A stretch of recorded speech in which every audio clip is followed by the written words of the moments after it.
Well, what we're doing here today is a public open house. We've reached a point in this project where we've got enough information on potential sites and on what the project might entail to have the public have something to legitimately comment on. And so the intent today is to provide an open house format where people can come in, ask questions of different folks at different stations to get answers about the project. The reason we chose the open house format was to allow for maximum involvement. A lot of times if you do a presentation, people are intimidated to ask questions in a large group. Because we'll have the room set up in stations with people around, it's one-on-one conversations. Hey, what is this drawing all about? You know, and it's a much more comfortable atmosphere for people to become involved. So I think it'll be a good opportunity for folks. I think this time there is a broader involvement of folks in the community. The process last time was a normal process, nothing unusual about it. But this one, the city has brought in a larger range of individuals, potential stakeholders, and the public outreach is broader.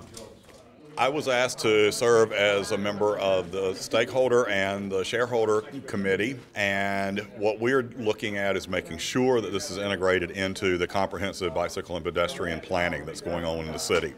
And it looks like with what we've gotten so far, we went through a very deliberative process where the stakeholders and the technical people all looked at what they wanted this intermodal center to provide. And based upon that, we were given 10 sites within the city that we have narrowed down to 2, and we're working on them. And I feel like it's been a very deliberative process, and we have gotten as wide a group of people in the city, both business owners, members of various committees and commissions within the city infrastructure, city staff, and also state staff involved in getting the best input possible. So this has not been an ivory tower, on high decision. I'm really pleased that we've had bus drivers as members of the commission, as well as some of current bus users. This scheme and this bus system, this center will be the kickoff for changing our system so it's more amenable to the citizens of Greenville, and it will allow us to up our frequency of buses to meet the demands of people in rush hour. We're hoping that it will go to every 30 minutes and those periods of times. And I'm hoping that it eventually will go to 30 minutes throughout the day, and then in rush hour go to every 20 minutes. This is what I'm hoping for, so that we have something that everybody wants. And then we can increase the routes to different areas that are now underserved. Because public transportation, it's getting inconvenient to find parking spaces. And it'd be nice just to hop on a bus and then go where you want to go and then hop off again. That's when you're in big cities, you find that convenient, especially if you're a tourist or new to a town. It's nice to be able to use a bus.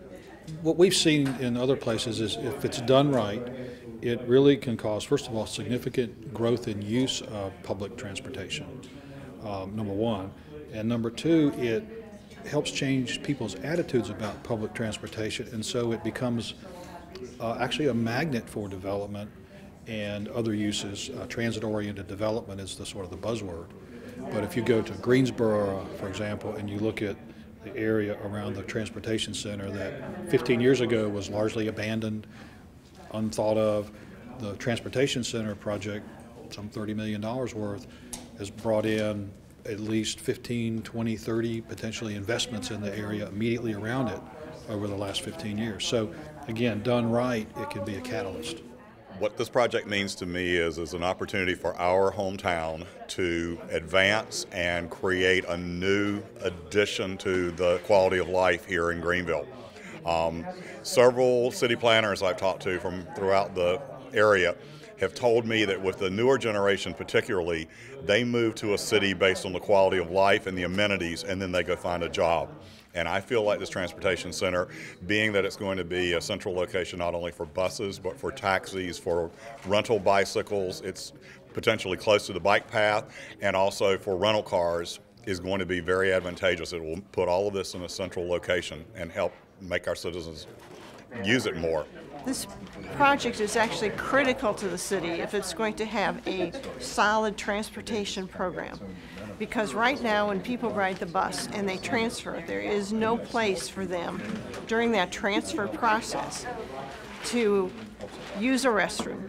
The very basics, get a drink of water, get us something to eat. And being on a bus system where you have an hour, say you go downtown to do something and then you have to wait in a small bus shelter with maybe a bench, and if there's anybody else there who's already using it, then you're out in the cold. There's a trash can and a little shelter. There's nothing there for people to use. So this is really the basis for turning our bus system into a system that is going to be full and vibrant for the city. Perceptions are, people tend to think about transit and transit locations as places where people ride that have to ride.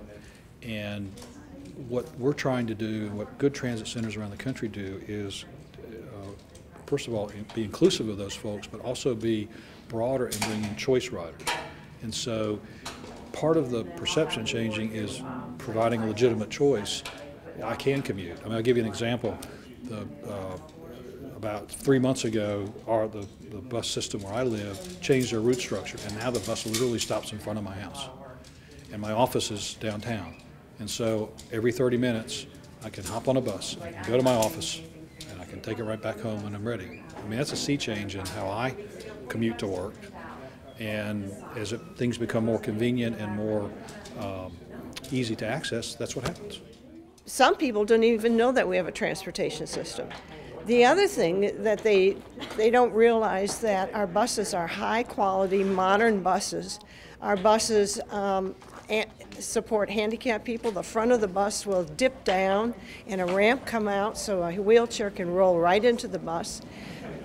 We have hybrid buses that run partially on diesel and partially on electric. They're quiet buses, they're clean, they're neat. We have courteous drivers who are award-winning for their courtesy. We have a really special bus system, and it is a very good quality. You couldn't ask for anything better anywhere, and they're all modern and convenient buses. The next step of the process is to take the preferred sites that we've been looking at and take them to another level by which we can, if nothing else, rank them so that we have a preferred site.